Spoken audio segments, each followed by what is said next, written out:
मानो चिड़िया और बिजली का भी तेज बारिश में दाना ढूंढने अपने घर से बाहर निकली थी। थोड़ी दूर जाने पर ही उन्हें एक मीठा फल दिखाई देता है। बिजली का भी भागकर उस आम के फल के पास जाकर बैठ जाती है। चिड़िया, मुझे आज फिर तुमसे पहले मीठा फल मिल गया है। मेरा जुगनू तो खाएगा मीठा आम और तुम्हारे बच्चे सोएंगे भूखे। बिजली बहन, मेरी नीयत साफ है, मैं हमेशा दूसरों की मदद करती हूँ। तुम देखना, मुझे भी भोजन मिल ही जाएगा। फिर बिजली का भी वो आम लेकर वहाँ से चली जाती है और मानो चिड़िया पूरे जंगल में तेज बारिश में मारी मारी फिरती है, लेकिन उसे कहीं भी दाना नहीं मिलता। वो थक हार कर एक पेड़ के नीचे बैठ जाती है। तभी उसे वहाँ 2 दाने दिखाई देते हैं। आज मेरा परिवार पेट भरकर ही सोएगा, कोई भूखा नहीं रहेगा।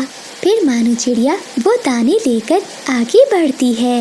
सामने अपने घर के बाहर एक बूढ़ी काफी बैठी हुई थी। वो बीमार थी, वो उड़ नहीं सकती थी।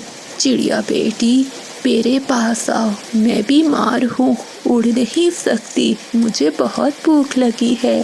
तभी मानो चिड़िया वहाँ जाती है। माँ जी, मेरे पास तो यही 2 दाने हैं जो मैं अपने बच्चों के लिए लेकर जा रही हूँ। मैं क्या करूँ? अगर ये 2 दाने भी आपको दे दूँगी तो मेरे बच्चे भूखे रहेंगे। ठीक है बेटी, तुम मेरी भूख को छोड़ो, तुम ये दाने अपने बच्चों के लिए ले जाओ। फिर मानो चिड़िया वहाँ से उड़ती है, लेकिन आधे रास्ते पे जाकर उसे ख्याल आता है, बूढ़ी माँ जी तो उड़ भी नहीं सकती, मुझे उनकी मदद करनी चाहिए थी। ऐसी बारिश में भला वो कहाँ से दाना ढूंढेंगी? मैं तो दोबारा भी दाना लेने जा सकती हूँ। मानो चिड़िया फिर से वापस मुड़ती है और वो दाना जाकर बूढ़ी कवि को दे देती है। माँ जी, मुझे रास्ते से एक फल मिल गया था, इसलिए ये दाना मैं आपको देने आई हूँ। मानो चिड़िया बूढ़ी कवि का दिल रखने के लिए ऐसा कहती है। बेटी, ऊपर वाला तुझे इसका जरूर फल देगा। फिर बूढ़ी कवि चिड़िया से दाना लेकर खा लेती है। मानो चिड़िया बहुत उदास थी, वो उदासपन के साथ वहाँ से चली जाती है और वो एक सूखे हुए पेड़ के पास बैठ जाती है। जंगल में बारिश भी हो रही थी और अंधेरा भी बहुत बढ़ चुका था। आज मेरे बच्चों को फिर से भूखा रहना पड़ेगा। मैं बहुत शर्मिंदा होंगी अपने बच्चों से। आज का दिन तो मेरे लिए बहुत बुरा दिन है। चिड़िया, चुप कर जाओ। चिड़िया आवाज सुनकर हैरान होती है। अरे पेड़ जी, आप तो सूखे हुए पेड़ हैं, फिर आप बात कैसे कर सकते हैं? चिड़िया, मैं एक सूखा हुआ पेड़ तो हूँ, लेकिन मैं हमेशा दूसरों की मदद करता हूँ। मैं किसी को तकलीफ में नहीं देख सकता। तुमने हमेशा दूसरों की मदद की है, अब मैं भी तुम्हें कुछ देना चाहता हूँ। मेरी पेड़ की खोखर में देखो। फिर चिड़िया उस सूखे हुए पेड़ की खोखर में देखती है, वहाँ तो ढेर सारा भोजन था। ये सब देखकर मानो चिड़िया बहुत खुश होती है। पेड़ जी, क्या मैं कुछ फल अपने बच्चों के लिए ले जाऊं? हाँ जरूर, अगर कोई भूखा पक्षी मिले तो उसकी मदद भी कर देना, क्योंकि मेरा जादू तुम्हें हर रोज भोजन देगा। फिर मानो चिड़िया उस पेड़ की खोखर से ढेर सारा भोजन ले लेती है और खुशी खुशी अपने घर की ओर लौट जाती है।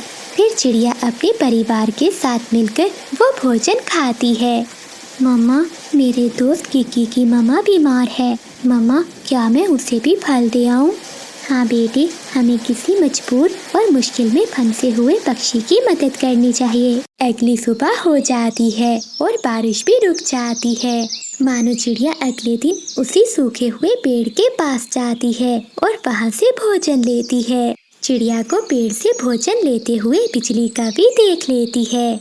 चिड़िया जब भोजन लेकर जा रही होती है तो बिजली का भी उसे रोक लेती है। चिड़िया बहन, क्या वो सूखा पेड़ मुझे भी भोजन देगा? हाँ बिजली बहन, वो सूखा हुआ पेड़ सभी पक्षियों की मदद करता है, लेकिन जो अच्छे, सच्चे और मेहनती पक्षी हों, सिर्फ उन्हीं की मदद करता है। मैं भी तो अच्छी कवि हूँ, मेहनती हूँ, मैं भी जाती हूँ और उस सूखे पेड़ से दाना लेती हूँ। फिर बिजली का भी सूखे हुए पेड़ के पास जाती है। पेड़ पेड़, मेरी मदद करो, मुझे भी अपनी खोखर से भोजन लेने दो। कवि, तुम मेरे पेड़ की खोखर से भोजन ले सकती हो, अगर तू मेहनती और सच्ची पक्षी है तो। हाँ हाँ पेड़ जी, मैं तो बहुत मेहनती हूँ और मैं जंगल के सभी पक्षियों की बहुत मदद करती हूँ। ऐसा कहते हुए बिजली कवि पेड़ की खोखर में झांक कर देखती है, लेकिन पेड़ की खोखर से मधुमक्खियाँ बिजली कवि पर हमला कर देती हैं और बिजली कवि वहाँ से भाग जाती है। बिजली कवि वहाँ से भागती है और मानो चिड़िया के पास जाती है। चिड़िया बहन प्लीज मुझे बचा लो, मुझे इन मधुमक्खियों से बचा लो। फिर मानो चिड़िया बिजली कवि की जान बचाती है और वो मधुमक्खियों को वापस भेज देती है। बिजली बहन याद रखना, अच्छाई का सिला हमेशा अच्छा ही मिलता है और बुराई का अंत हमेशा बुरा ही होता है। बिजली कवि अपना सामान लिए तेज बारिश में अपनी माँ वाले जंगल में चली जाती है।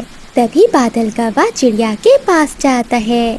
चिड़िया बहन वो फिर से नाराज होकर अपने मायके चली गई है, आप प्लीज मेरे साथ चले। बादल भैया आपका तो हर रोज का यही काम है, आखिर कोई कब तक बर्दाश्त कर सकता है। आए दिन तुम किसी न किसी बात का फसाद बना लेते हो। तुम्हें अपने अलावा अपने बच्चे की चिंता करनी चाहिए जो अभी बहुत छोटा है। मुझे बस गुस्सा आ गया था, इसलिए मैंने 2 डंडे लगा दिए। इसी बात से नाराज होकर वो अपने मायके चली गई। बच्चा कहाँ है तुम्हारा? वो घर में ही है, इसी बात की तो ज्यादा चिंता है। तुम प्लीज मेरे साथ चलो। ठीक है बादल भैया, मैं चलती हूँ आपके साथ, लेकिन ये आखिरी बार है। अगर दोबारा ऐसा हुआ तो मैं क्या कोई भी जंगल का पक्षी तुम्हारे साथ नहीं जाएगा। तभी मानो चिड़िया और बादल कौवा भी बारिश में गोरी कवि के पीछे पीछे उसके मायके चले जाते हैं। बिजली बहन आखिर ऐसा क्या हुआ कि आप अपने छोटे बच्चे को छोड़कर चली आई? चिड़िया बहन तुम्हें तो पता है कि सारा दिन मैं काम करती हूँ और ये निकम्मा बादल कोई भी काम नहीं करता। जब शाम को भोजन खाने का समय आता है तो लड़ाई करना शुरू कर देता है। मैं तो अपने बच्चे को भी साथ लेकर आना चाहती थी, लेकिन इसने नहीं आने दिया। देखो बिजली बहन, अब आपको बर्दाश्त से काम लेना होगा, अपने लिए ना सही तो अपने बच्चे के लिए। देखना एक दिन ये बादल सुधर जाएगा। चिड़िया पहले ये कौन सा सुधरा है जो अब सुधर जाएगा? माँ जी मुझे तो बस उस छोटे बच्चे की फिक्र हो रही थी, इसलिए चली आई इसके साथ, वरना मैं तो कभी ना आती। माँ मैं चाहती हूँ, मुझे भी जुगनू बहुत याद आ रहा है। फिर बिजली कवि चिड़िया की बात मानकर वहाँ से वापस चली आती है। मम्मा तुम कहाँ चली गई थी? मैं बहुत रोया आपके बिना, लेकिन पापा मुझे डांट रहे थे आपका नाम लेने पर। चुप कर जा मेरा बेटा, मैं आ गई हूँ तेरे पास। बादल अपने इस बच्चे की खातिर ही ऐसा ना किया करो।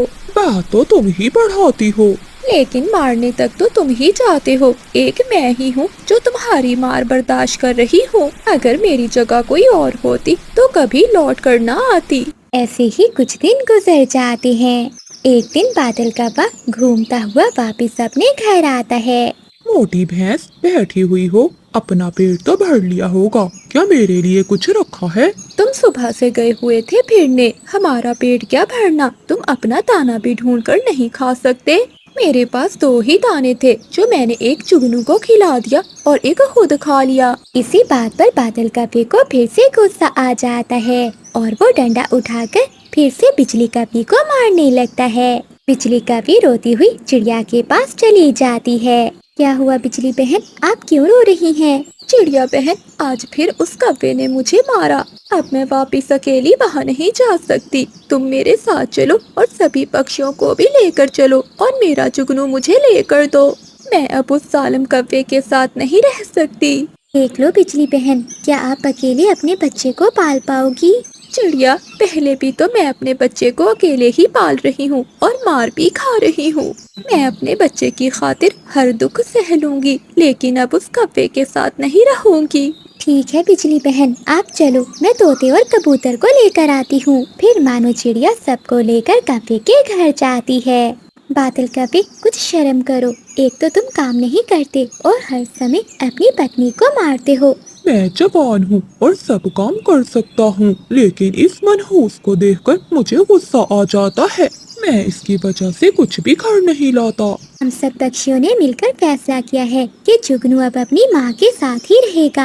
हाँ, ले जाइए मनहूस, मैं भी नहीं रखना चाहता ये बच्चा। मुझे नहीं चाहिए ये संतान। ले जा और दफा हो जा मेरे घर से। अब मैं तुम्हें मनाने कभी नहीं आऊँगा। मैं जा रही हूँ, तुम्हें अभी अपने परिवार की जरूरत नहीं है ना? तो देख लेना, एक ना एक दिन तुम जरूर पछताओगे। जब तुम्हारे पंखों में ताकत नहीं होगी तो तुम्हें अपनी संतान की याद आएगी।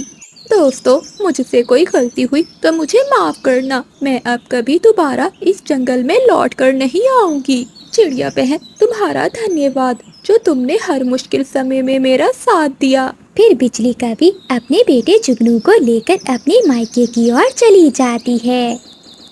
क्या हुआ? तुम सब यहाँ क्यों जमा हो? बिजली, तुम्हारी माँ मर गई है। क्या मेरी माँ भी मुझे छोड़कर चली गई? अब मैं किसके सहारे अपनी जिंदगी गुजारूंगी? मम्मा, आप चिंता ना करें, मैं बड़े होके आपके सारे दुख मिटा दूंगा। जीता रहे मेरा बेटा, अब तू ही तो मेरा सहारा है। फिर बिजली कवि अपनी माँ के घर में ही अपनी नई जिंदगी की शुरुआत करती है। ऐसे ही कुछ समय बीत जाता है और फिर जुगनू का पापी उड़ना सीख लेता है। वो अपनी माँ से भी ज्यादा तेज उड़ता था और वो अब बड़ा हो चुका था। मम्मा, आप ना रोया करें, अब आपका बेटा बड़ा हो गया है। हाँ बेटे, अब मेरे सारे दुख मिट गए। मेरा गुजरा हुआ समय मुझे भूल गया है। अब मेरे सामने तुम हो और तुम्हारी खुशियाँ हैं। जुगनू कौवा हर रोज अपनी माँ के लिए तरह तरह के फल ढूंढ कर लाता और अपनी माँ का बहुत ख्याल रखता था। उधर बादल कौवा भी अब बूढ़ा हो चुका था। एक रात वो जब सोकर उठता है तो उसका पंख नहीं हिलता। ये क्या हो गया? मेरा ये पंख मेरा साथ क्यों नहीं दे रहा? वो अपने घोंसले से उठने की बहुत कोशिश करता है, लेकिन वो उठ नहीं पाता। कबूतर घर के बाहर से गुजर रहा था तो बादल कौवा उसे आवाज लगाता है। कबूतर, चिड़िया से कहना कि एक बार मेरी बात सुन कर जाए। मुझसे उड़ा नहीं जाता, नहीं तो मैं खुद चला जाता। ये कह काफी, मैं वहीं जा रहा हूँ, मैं बता दूंगा चिड़िया को। अब तुम अकेले ही सड़ते रहो इस घोंसले में। अगर जवानी में अपने परिवार की रक्षा की होती तो आज तुम्हारे पास रौनकें होती। देखना, जब मैं अपने घर जाऊंगा तो मेरे बच्चे मेरे लिए तरह तरह के फल लेकर आएंगे। सभी पक्षी अपने अपने घरों में मजे की जिंदगी गुजार रहे हैं। एक तुम ही हो काफी जो अपने किए की सजा भुगत रहे हो। फिर कबूतर काफी को ऐसी बातें सुनाकर वहाँ से चला जाता है। तुम सच्चे हो कबूतर, कुछ गलतियाँ ऐसी हो जाती हैं जिनकी सजा सारी जिंदगी भुगतना पड़ती है। चिड़िया बहन, मैं नदी से पानी पीकर आ रहा था। रास्ते में मुझे कफे ने आवाज दी, वो बहुत बीमार है और तुम्हें बुला रहा है। मैं चाहती हूँ कबूतर भैया। फिर चिड़िया अपने बेटे के साथ कफे के घर जाती है। चिड़िया बहन, मुझ पर दया करो, मेरा पंख काम करना छोड़ गया है। तुम मेरी पत्नी और बेटे को संदेश भेजो, शायद वो मुझे माफ कर दे। मैं संदेश तो जरूर दे दूंगी, लेकिन तुम्हें वो समय याद है जब तुम कहते थे कि तुम्हें इस परिवार की कोई जरूरत नहीं, तुम जवान हो। अब कहाँ गई वो जवानी? देखो, ये मेरा बेटा है, इसमें मेरी जान है। हम दुख सुख में एक दूसरे के साथ हैं। तुम्हारी अब यही सजा है जो तुम भुगत रहे हो, लेकिन फिर भी मैं तुम्हारा संदेश दे दूंगी। फिर चिड़िया बिजली कवि के पास जाती है। चिड़िया बहन, कैसी हो तुम? मैं ठीक हूँ बिजली बहन। आपका बेटा जुगनू कहाँ है? वो दाना लेने गया है, बस आने ही वाला होगा। मेरा जुगनू अब जवान हो गया है, वो मेरा बहुत ख्याल रखता है। जिंदगी के सारे दुख भूल गई हूँ।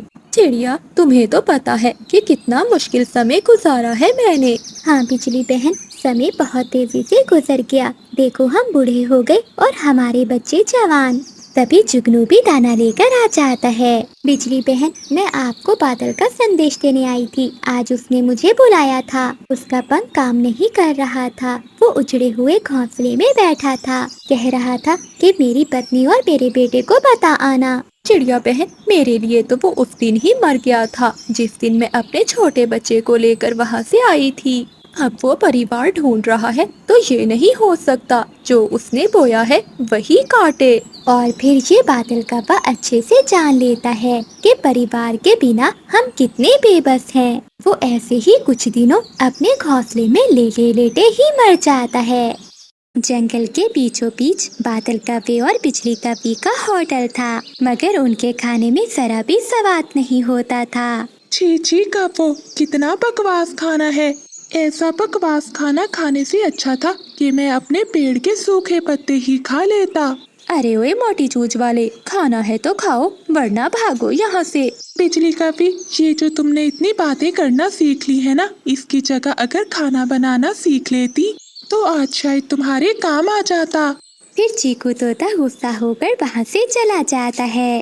बिजली, सुबह से बैठे मक्खियाँ मार रहे हैं, अब जाकर एक तोता आया था तो वो भी खाए बिना ही चला गया। बादल जी तुम चिंता ना करो, मेरे पास एक उपाय है।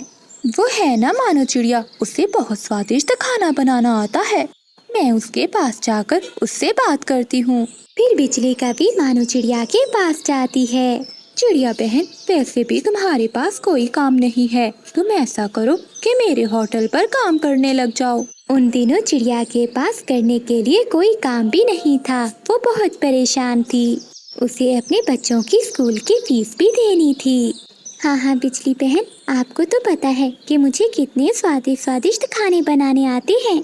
आप चिंता नहीं करें, मैं आपके होटल पर बहुत स्वादिष्ट खाना बनाऊंगी। ठीक है चिड़िया, तुम्हें सुबह से लेकर रात तक होटल को अच्छे से संभालना है। मैं तुम्हें महीने की आखिर में अच्छी पगार दूंगी। ठीक है बिजली बहन, मैं सुबह आ जाऊंगी आपके होटल पर। अगली सुबह होते ही मानो चिड़िया बिजली और बादल के होटल पर जाती है और चिड़िया भोजन तैयार करने लगती है। आज वो दाल चावल बना रही थी। बिजली बहन देखना, जो भी पक्षी आएगा आज अपने पंख ही झाड़ता रह जाएगा। चिड़िया, अगर हमारा होटल अच्छे से चलने लगा तो मैं तुझे आधा हिस्सा दूंगी। थोड़ी देर बाद वहाँ कबूतर आता है। चिड़िया उसे दाल चावल देती है। ये तो बहुत मजे के हैं, बहुत मजे के दाल चावल हैं। कौन कहता है कि इस होटल में भोजन अच्छा नहीं मिलता? मेरा तो ये दाल चावल खाकर मन ही नहीं भर रहा। मैं बताऊंगा, मैं इस जंगल के सभी पक्षियों को बताऊंगा कि इस होटल में बहुत स्वादिष्ट खाना मिलता है। वो स्वादिष्ट दाल चावल खाकर कबूतर खुशी खुशी वहाँ से चला जाता है। कबूतर जाते ही बाकी पक्षियों को भी बताता है, इसलिए 2-3 पक्षी कौवों के होटल पर भोजन खाने आते हैं। उन सब पक्षियों को भी चिड़िया दाल चावल देती है। वो सब पक्षी मजे से दाल चावल खा रहे थे। शाम हो जाती है। चिड़िया के बनाए हुए दाल चावल सारे ही खत्म हो चुके थे। देखा बिजली बहन और बादल भैया, आज मेरे दाल चावल की वजह से आपके होटल पर कितनी भीड़ थी और आज तो हमारी कमाई भी बहुत ज्यादा हुई है। हाँ ठीक है चिड़िया, जाओ अब जल्दी से सारे गंदे बर्तन धो, फिर ही जाना घर। उन सारे गंदे बर्तनों को चिड़िया एक एक करके धो रही थी कि तभी एक गिलास नीचे गिरकर टूट जाता है। तभी बिजली कौवी गुस्से में आती है और चिड़िया को 2 पंख मारती है। अरे अंधी हो गई हो चिड़िया, मेरा नुकसान कर दिया है, क्या देखकर नहीं धो सकती बर्तन? बिजली बहन, मैंने जानबूझकर थोड़ी ना किया है ये सब। और हाँ, मैं यहाँ काम करने आई थी। ऐसे काम करने से तो अच्छा है कि मैं ऐसे ही भली। मानो चिड़िया काम छोड़कर वापस अपने घर चली जाती है। बिजली, ये तुमने क्या कर दिया? आज चिड़िया की वजह से ही तो हमारे होटल में कितनी भीड़ थी और तुमने तो चिड़िया को आज काम से ही निकाल दिया। मैंने कब निकाला है उस चिड़िया को, वो खुद गई है छोड़कर। बादल जी, आपको तो पता है जब मुझे गुस्सा आ जाता है तो मैं कुछ भी नहीं देखती। मम्मा, वो कभी आंटी तो बहुत बुरी निकली। एक गिलास टूट जाने की वजह से उन्होंने आपको मारा। हाँ मीना बेटी, तभी तो मैंने भी वो नौकरी छोड़ दी। जहाँ इज्जत नहीं वहाँ कुछ नहीं। मम्मा, तो अब आप क्या करेंगी? बच्चों, मैंने सोच लिया है, आज के बाद मैं अपने ही दाल चावल का एक ढाबा शुरू करूँगी। मेरे दाल चावल बहुत स्वादिष्ट होते हैं। देखना, मेरा कारोबार जल्द ही चल जाएगा। मम्मा, आप अपना ढाबा शुरू करें, मैं और भैया आपका बहुत साथ देंगे। अगले दिन मानो चिड़िया बुलबुल से ढाबा किराए पर ले लेती है और वहाँ अपने दाल चावल का कारोबार शुरू करती है। मम्मा, हम कितनी देर से बैठे हैं लेकिन अभी तक कोई पक्षी नहीं आया। बेटा, अभी किसी को पता थोड़ी ना है कि हमने दाल चावल का कारोबार शुरू किया है। जब एक पक्षी दाल चावल खाकर जाएगा तभी तो वो बाकी पक्षियों को लेकर आएगा। मम्मा, तो हम बताएंगे। मैं और भैया जाकर पूरे जंगल में बताते हैं। फिर वो दोनों बहन भाई पूरे जंगल में आवाजें लगाते हैं। जिसने भी दाल चावल खाने हो वो मेरी मम्मा के ढाबे पर आ जाए। स्वादिष्ट स्वादिष्ट, बहुत स्वादिष्ट दाल चावल है हमारे। जो एक बार खाएगा वो पंख चाटता रह जाएगा। थोड़ी ही देर बाद चिड़िया के ढाबे पर पक्षियों की भीड़ लग जाती है। चिड़िया बहन, जल्दी से दे दो अब दाल चावल, मुझसे और रहा नहीं जाता। ऐसे मानो चिड़िया के सारे दाल चावल बिक जाते हैं और चिड़िया को काफी अच्छा मुनाफा होता है। वहीं कौवा और कवि बैठे फिर से मक्खियाँ मार रहे थे और मानो चिड़िया को देखकर चले जा रहे थे। बिजली, ये सब तुम्हारी वजह से हुआ है। ना तुम चिड़िया को डांटती और ना वो छोड़कर जाती। देखो, अब हमारा होटल बंद हो गया है। बादल जी, मुझे तो लगता है कि अब चिड़िया के पास जाकर हमें बर्तन ही धोने पड़ेंगे। मानो बहन, लगता है आज भूखे ही सोना पड़ेगा। दोपहर हो गई लेकिन अभी तक हमें एक भी दाना नहीं मिला। मेरा तो भूख से बुरा हाल है। बिजली बहन, आप चिंतित न हो, हमें जरूर कुछ न कुछ खाने को मिल जाएगा। वो दोनों बैठी ऐसी बातें कर ही रही थी कि वहाँ एक पक्षी आ जाता है। चिड़िया और कवि, कहाँ से आए हो? पक्षी भैया, हम पहाड़ों वाले जंगल से आए हैं। हम दोनों भोजन की खोज में निकली थी। उड़ते उड़ते यहाँ तक पहुँच गयी। अरे पक्षी भैया, क्या तुम बता सकते हो कि हमें भोजन कहाँ से मिलेगा? हाँ, यहाँ से थोड़ा आगे एक पौधा है, उस पर 2 फल लगे हुए हैं। वो लाल रंग के हैं। मुझे तो दाना मिल गया था, इसलिए मैंने नहीं खाए वो। अगर तुम दोनों चाहो तो वो फल जाकर ले सकती हो। हाँ हाँ, कहाँ है वो फल? वो सामने बड़े पेड़ के पीछे। फिर मानो चिड़िया और बिजली का भी उस लाल फल को खाने के लिए चली जाती हैं और वो देखती है कि वहाँ सच में एक पौधा है जिस पर लाल लाल रंग के 2 फल लगे हुए हैं। बिजली बहन, ये तो बहुत सुंदर हैं और देखो कितने लाल लाल हैं। लेकिन मानो, मैंने तो पहले कभी नहीं खाए ऐसे फल। कहीं ऐसा ना हो कि इन्हें खाकर हम मर जाएं। वो दोनों आपस में ऐसे बातें कर रही थी कि उन 2 फलों में से एक फल बोलने लगता है। चिड़िया और कवि, क्या तुम मुझे नहीं जानते? मुझे तो सभी जानते हैं। मैं एक टमाटर हूँ और सब मुझे बहुत शौक से खाते हैं। इंसान तो मुझे बहुत ज्यादा पसंद करते हैं। आप भी मुझे खा सकते हो। टमाटर भैया, हम पहाड़ों वाले जंगल से आए हैं। वहाँ तो कोई भी फल आप जैसा नहीं देखा। पहली बार देखा है ना आपको, इसलिए पहचान नहीं पाए। चिड़िया और कवि, क्या तुम्हारे जंगल में भोजन नहीं है? टमाटर भैया, पहले तो बहुत भोजन था लेकिन अब भोजन की खोज में दूर दूर तक जाना पड़ता है। तो फिर तुम दोनों ऐसा करो, एक मैं और मेरा भाई, हम दोनों पके हुए हैं। आप दोनों ऐसा करें कि मुझे खा ले और मेरे भाई टमाटर को अपने साथ ले जाएं और इसे अपने घर के पास जमीन में बो दें और फिर वहाँ हमारा पौधा भी उगाएगा। ऐसे तुम दोनों को भोजन की चिंता नहीं रहेगी। टमाटर भैया, तुम कितने अच्छे हो, मुझे तो अभी तक विश्वास नहीं हो रहा।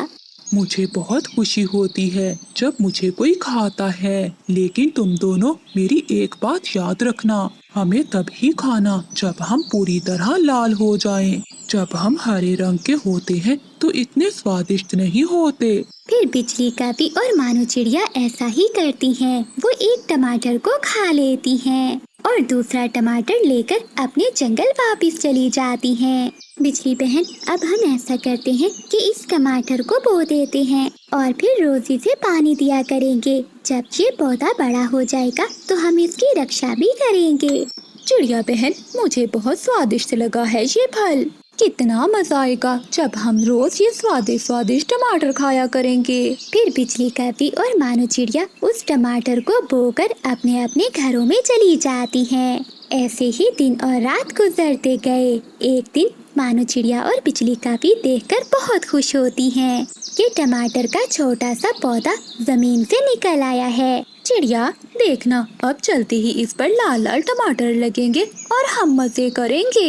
लेकिन हाँ चिड़िया, एक बात है, हम इन्हें अकेले ही खाएंगे, किसी दूसरे पक्षी को नहीं देंगे। बिजली बहन, ऐसा नहीं सोचते, हमें हमेशा अपने से पहले दूसरों की चिंता करनी चाहिए। ऐसे ही मन को शांति मिलती है। ऐसे वो दोनों वहाँ से चली जाती हैं। एक दिन चिड़िया पेड़ पर बैठी हुई थी कि वहाँ कबूतर आता है।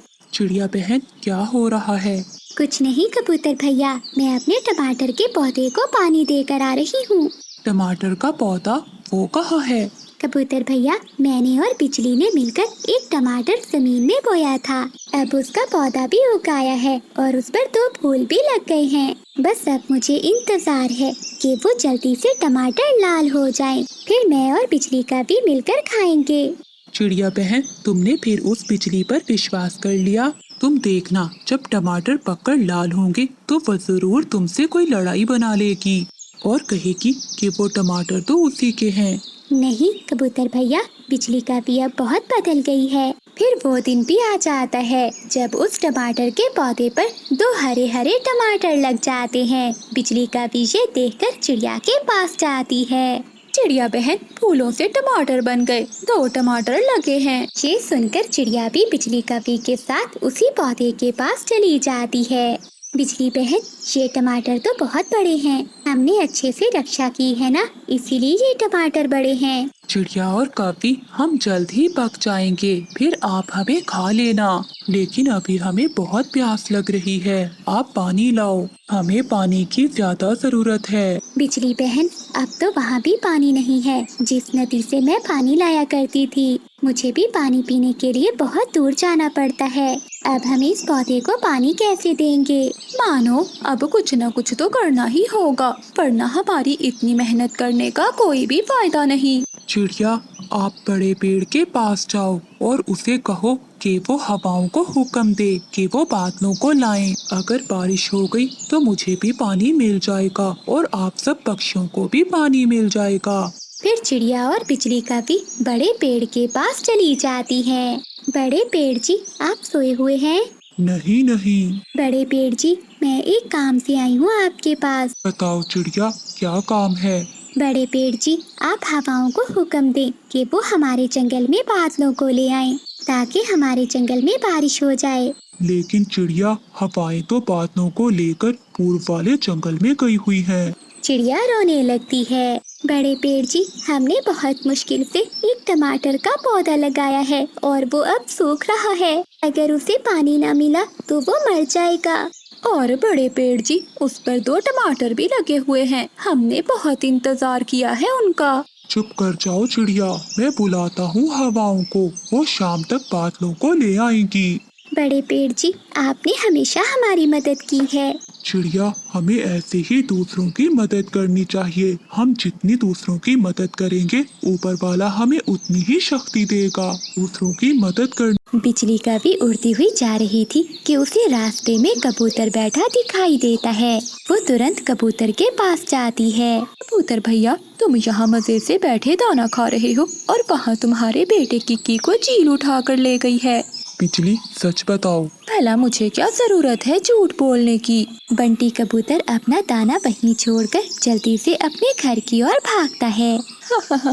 शरारत करना कोई मुझसे सीखे, झूठ बोलकर मुफ्त का दाना मिल गया है। कैसे बेवकूफ बनाया इस गंदी आंखों वाले को। किकी बेटा, आप ठीक तो हो ना? हाँ बाबा, मैं तो ठीक हूँ। मैं तो घर के बाहर बैठा आपका इंतजार कर रहा था। उस दुष्ट कपी ने तो मेरी जान ही निकाल दी। उसने मुझसे कहा कि मेरे बेटे किक्की को चील उठा कर ले गई है। बाबा, आप शांत हो जाएं, ऐसा कुछ भी नहीं है। जरूर कभी आंटी ने मजाक किया होगा। आज तो बहुत भूख लग रही है, चलो चलकर देखती हूँ, कोई शिकार मिल ही जाएगा। ऐसा सोचकर बिजली का भी अपने घर से निकलती है। वो उड़ती हुई जा रही थी कि उसे एक पेड़ के नीचे चिड़िया बैठी दिखाई देती है। चिड़िया पेड़ के नीचे बैठी मीठा फल खा रही थी। चिड़िया बहन, किसी ने तुम्हारे घर को आग लगा दी है।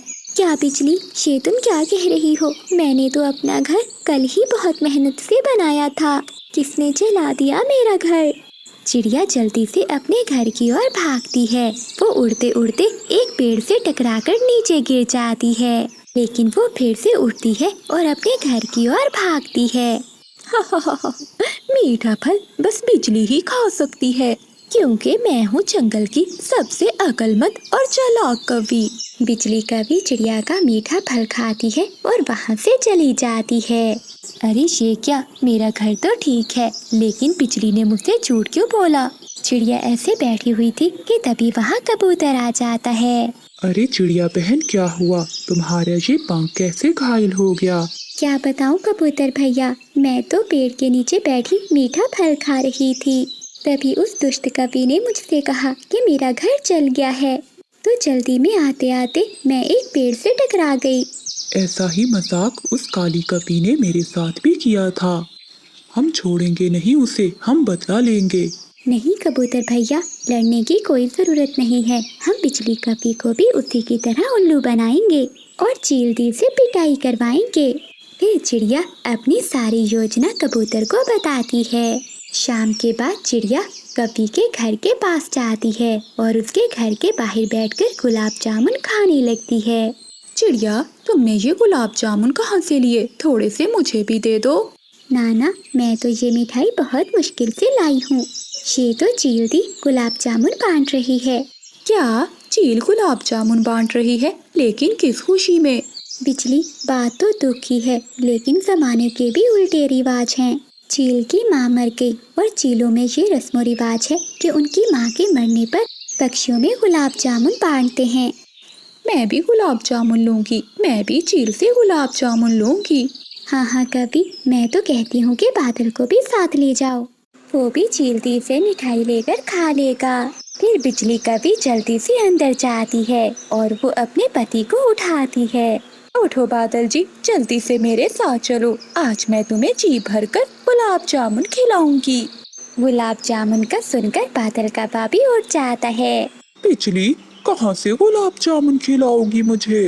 बादल, मेरे साथ चलो, बाकी की बात मैं तुम्हें बाद में बताऊंगी। दोनों पति पत्नी चील के घर पहुंच जाती हैं। चील हंडिया बना रही थी। कभी वहां जाकर झूठ मूठ कर रोने लगती है। चील दी, बहुत खुशी हुई जो आपकी माँ मर गई। अब इसी माँ के मरने की खुशी में मुझे भी गुलाब जामुन दे दो और मेरे पति जी को भी दे दो। ये सुनकर चील हैरान हो जाती है। कवि, तेरा दिमाग तो ठीक है ना? चील दी, जितने गुलाब जामुन तुमने चिड़िया को दिए हैं उससे ज्यादा ही लूंगी मैं, और मेरे पति को भी 3 गुलाब जामुन देना। अच्छा, तुम यहीं बैठो, मैं अभी तुम्हें देती हूँ। चील दूसरी तरफ से एक डंडा उठाती है। फिर चील उस लाठी से उन दोनों को मारती है। चील दी, अगर गुलाब जामुन नहीं देने तो ना दो, लेकिन हमें मारो तो ना। कमबख्त कवि, मेरी माँ बिल्कुल ठीक है, किसी ने तुमसे मजाक किया है। किसी तरह वो दोनों कवि अपनी जान बचाकर वहाँ से भागते हैं। बिजली बहन, कैसी लगी चील की मिठाई? स्वादिष्ट थी चिड़िया बहन, बहुत स्वादिष्ट थी।